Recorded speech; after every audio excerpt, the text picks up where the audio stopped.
pouvons accepter que la France soit présente. Pourquoi pas? Parce que c'est un partenaire comme tous les autres, dans la mesure où nous allons peut-être avoir un partenariat gagnant-gagnant. Je comprends mieux encore leur présence d'un point de vue impérialiste au niveau de l'exploitation de nos ressources comme l'uranium. Là, ça se comprend. C'est des contrats que nous avons signés et que tout le monde sait comment ça se produit. Mais vous êtes là pour nous sécuriser. On a des F-16 qui se lèvent chaque matin, ils font des allers-retours, ils perturbent les enfants, ils perturbent la population. Et que jusqu'à aujourd'hui, pendant toute une décennie, on n'a pas pu mettre fin à cette histoire de terrorisme. C'est là, moi, personnellement, je me dis que est-ce que ça ne va pas se passer comme ça s'est passé dans tous les pays? Je ne le souhaite pas.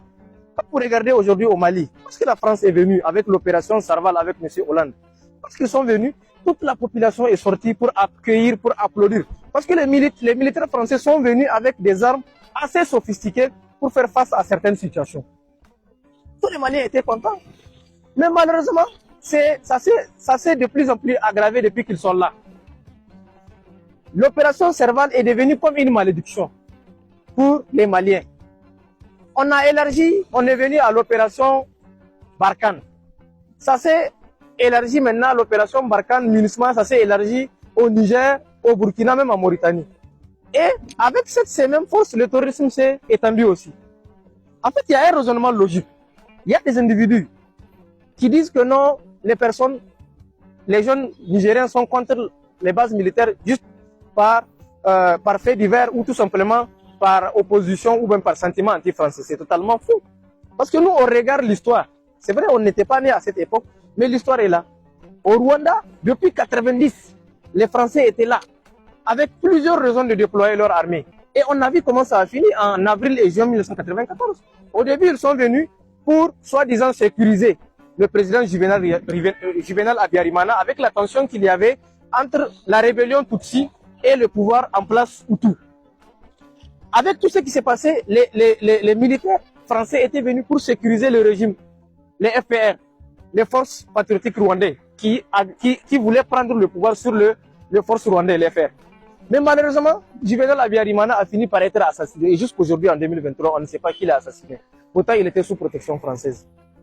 Après, ils sont revenus avec des opérations comme l'opération Amaryllis, comme l'opération Turquoise, souvent pour évacuer les ressortissants français, souvent pour former l'armée rwandaise, qui préparait un génocide. Et on a vu comment ça a fait. 800 000 personnes ont perdu la vie. Et c'est 20 ans après que la France a décidé de présenter ses excuses au Rwanda. Et aujourd'hui, vous regardez un peu au Tchad. Ça s'est presque passé de la même manière. Vous regardez en Somalie. Vous regardez en Centrafrique.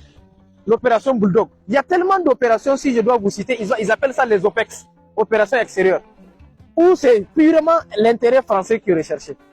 Ce n'est pas maintenir la paix, ce n'est pas asseoir non, c'est tout simplement une maîtrise d'un territoire, une maîtrise d'une population pour suffisamment l'exploiter.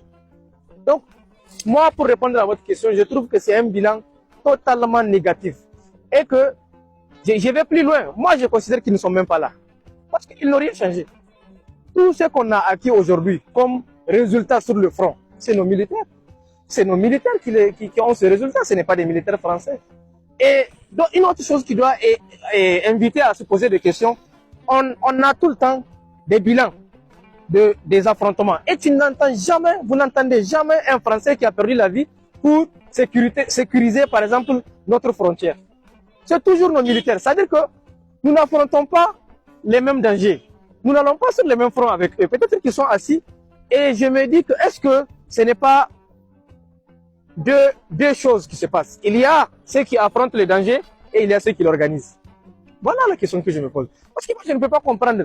Ceux qui sont mobiles à moto, cela veut dire qu'ils sont approvisionnés régulièrement en carburant. C'est le carburant de quel pays? C'est le carburant nigérien? C'est le carburant algérien? C'est le carburant de quel pays? Moi, je sais qu'une moto ne peut pas bouger sans carburant. Cela veut dire que ces gens-là sont approvisionnés régulièrement par qui? Je vous assure que nos militaires, en tout cas notre pays, n'a pas les moyens. Ou bien, je ne vois pas un citoyen nigérien qui peut, pendant 10 ans, approvisionner sans rupture des individus en carburant. C'est pas possible.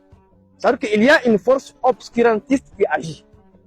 C'est-à-dire l'énergie qui doit être déployée pour sécuriser notre pays qui est là à travers la France, cette énergie est déployée ailleurs. Je ne dis rien, je ne dis que ce que je constate. Et j'invite ceux qui peuvent nous écouter à se poser la même question. Voilà un peu moi ce qui me dérange. Et pour finir, je vous dirais que, en fait, moi, personnellement, et les personnes qui peuvent avoir le même raisonnement que moi, nous sommes prêts à accepter les bras ouverts la présence des bases militaires. Mais cette présence doit être justifiée que par des résultats. Il n'y a plus aucune démarche autre que les résultats.